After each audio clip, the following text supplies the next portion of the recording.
The Undertaker is the best gimmick in pro wrestling history, an idea that can only work within these crazy walls. Mark Calaway, the man behind it, deserves all the credit in the world for taking the idea and making it last all these years. Nobody else could have done it. Given how long he's been around though, it debuted almost 30 years, don't forget, it shouldn't surprise you to hear that along with all the highlights and amazing moments, there have been a few eyebrow-raising occasions which make you question what on earth is going on. Kinda sums up wrestling as a whole really. Something is always on the cusp of just falling off a cliff. I'm Simon from What Culture, and this is 10 things that WWE wants you to forget about The Undertaker. Number 10, his origins. A lot of what came along with The Undertaker originally has been lost to the passages of time. For example, while today WWE would love you to believe that Paul Bearer brought the dead man to the company, that's not true at all. It was of course Brother Love who walked him down the aisle when Taker first arrived, and thinking about it now, that doesn't make any sense. Why would a red-faced preacher be responsible for a silent killer? Vince McMahon clearly realised this didn't add up, as it wasn't too long before Percy Pringle was brought in as Mr. Bearer to complete the act, and while the Phenom and his manager would turn on each other countless times, it was a double team that worked no end. They both helped each other out. Don't forget too that around this time the character was being introduced as Kane the Undertaker. Eventually the Kane was dropped and given to his fake brother years later, but it's the truth. I would guess if you could push those nuggets out of your brain though, WWE would very much appreciate it. Number 9, he was Mean Mark. Very few wrestlers make it to the big time or find a gimmick that works without going out into the wrestling world and getting some experience under their belts. It's here where they can find out what clicks and what doesn't, and slowly start to realise where they can focus. It's standard not just for wrestling but for many sports. With that in mind, The Undertaker was no different. Before he was given such a name, the man under the hat was known as Mean Mark Callis as he tried his trade in WCW. He didn't do too badly either, at one point taking Sid Justice's place in the successful Skyscraper tag team after he got injured, and he even went on a decent singles run, the high point being going against Lex Luger at the Great American Bash in 1990. Even though he was gaining some momentum, he asked for his release a few months later to head on over to the WWF. Given the sheer change he had gone through when he arrived, I doubt anyone put two and two together at first. As the company would like you to think this was a man who just rose from the dead, however, well, Mean Mark just doesn't fit the narrative. Number 8, he was defeated by VLADIMIR KOZLOU and the Great KHALI. Fair play to The Undertaker, he has done so much for the company over the years, including using his massive stock and legacy to try and get people over that didn't necessarily deserve such a rub at the time they got it. Two of these were indeed VLADIMIR KOZLOU and the Great KHALI. Pet projects for WWE, both men needed something big to try and legitimize themselves in front of the crowd, and on paper a win over the dead man was huge. After all, he didn't lose that often, and here he had relatively unknowns beating him clean. That's quite the message. But yeah, at Judgment Day 2006, following a kick to the skull, KHALI pinned Taker like he was some kind of jobber. This, at least, was on pay-per-view and by a man who was in the world title scene. As for KOZLOU, well, that was just crazy. Still trying to find his place, a match between the two was booked on a random 2009 episode of SmackDown. As he went to do his walking top rope arm smash though, the Russian pulled him down, hit him with a power slam and won. It shocked everyone, and not really for the right reasons. If either of these had helped, it wouldn't have been so bad, but as we know now, it did not. KHALI soon became a dude that just wanted to kiss people, and KOZLOU vanished without a trace after teaming with Santino Marella for a while. Number 7, his motorcycle attack on Hulk Hogan. You're a dead man, Ramsey. There's no two ways about it, The Undertaker and Hulk Hogan are among the most recognisable wrestlers ever.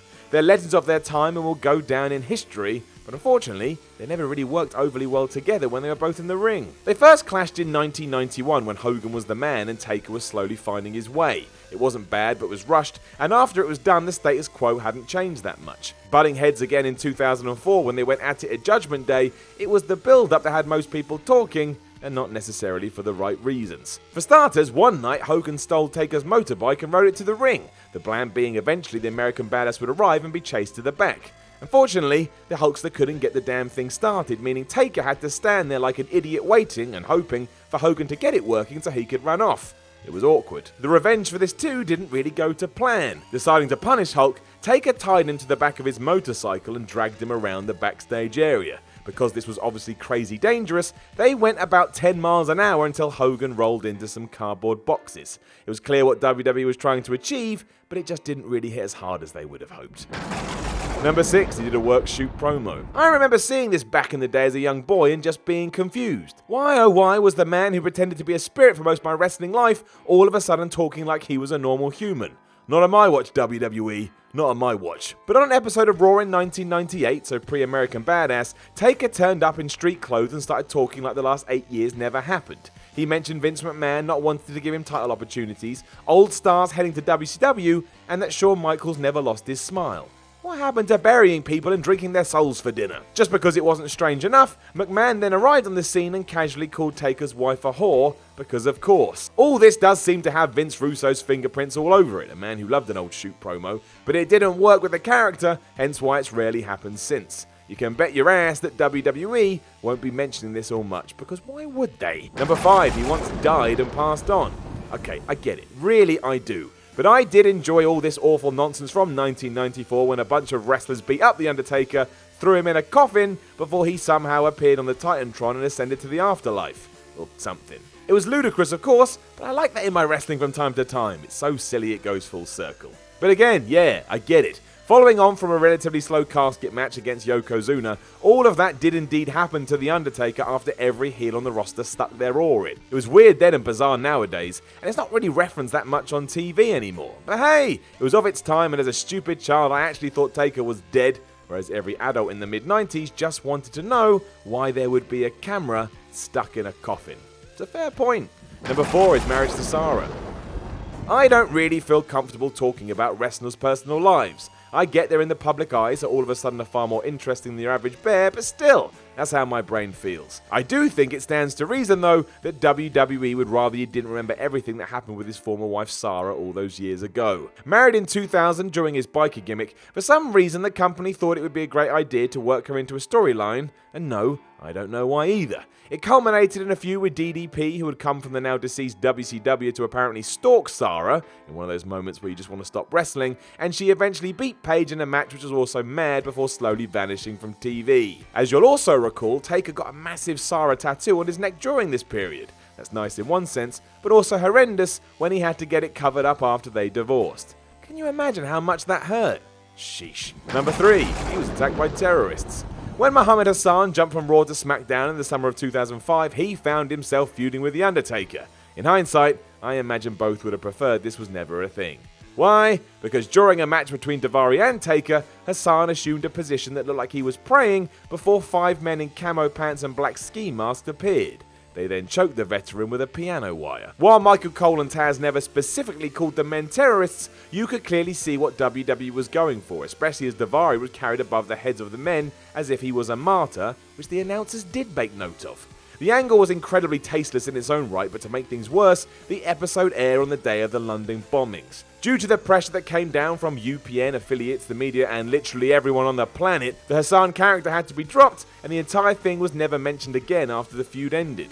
And nor should it have been, it's just bad. Number 2, tried to kill Paul Bearer.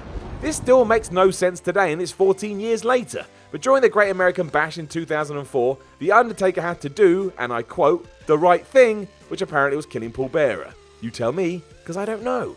Some context. Weeks before the pay-per-view, the Dudley Boys and Paul Heyman kidnapped Bearer. Their master plan was to keep him captive until the show and force Taker to do this mysterious right thing.